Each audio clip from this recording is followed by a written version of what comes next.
Welcome to How Do I Develop a Business Case? And in this particular module we're going to take a look at the financial appraisal. This really is the heart where we compare on the one side the benefits and on the other side the costs, and of course we hope that the benefits are going to outweigh the costs. Beginning on the left hand side of the balance, let's look at those costs. Uppermost usually are people costs. We spend a lot of money in our projects on the people who are going to be developing and ultimately operating the product that this project creates. We may spend money on third parties. We may buy products or services. We may buy in expertise. So too may we spend our money on licenses. They may be software licenses, product licenses, but it's all an expense that's incurred because of this project. So too, accommodation and other expenses like meal allowances or travel. These are all the things which we wouldn't be spending our money on were it not for this project. And once we've identified what we think they all are, we estimate them and come up with a figure at the bottom, which here I've called X dollars. On the right hand side, we've got to be able to compare the benefits. This is where we're trying to run up a bigger figure so that when we compare it against the costs, it outweighs them and seems to make this a project which is worth investing in. Now, the benefits can broadly fall into two areas. We can talk of unquantifiable benefits and we can talk of quantifiable benefits.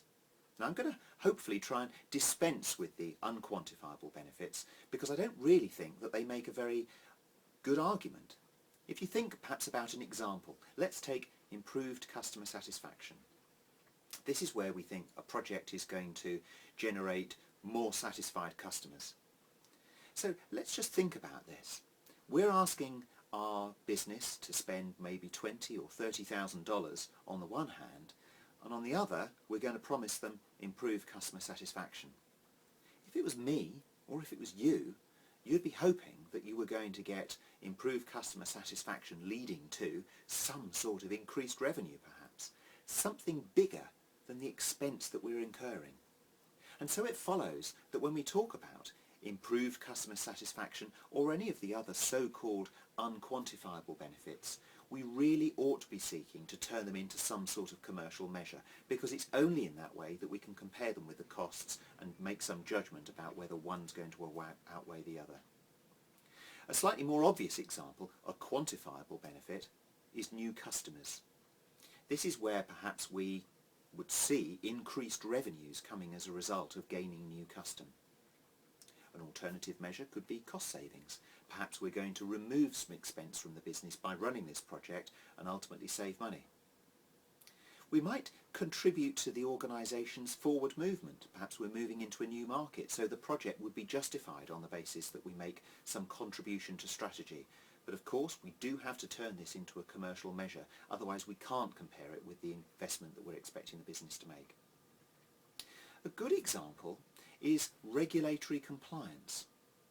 Sometimes we're told we have to do a project. We've got no choice about it. So where does that leave the business case? Where does it leave the financial appraisal? Do we still need to produce one? I would always argue yes, because we could be spending this money on a range of things. We have to choose to spend this money on this project. And although we've been told we have to do it, how much are we going to spend on it? How much is regulatory compliance really worth? Well, here we find ourselves faced with the do-nothing option. This is the way we justify regulatory compliance, by saying, what would be the cost if we weren't to comply with our regulators? Then we can begin to put a financial figure around it and compare it with the investment that we're thinking of making and make that judgment about how valid or viable we think this project is going to be. Now what that really means is all of these benefits we've listed so far can be turned into any one of four measurables.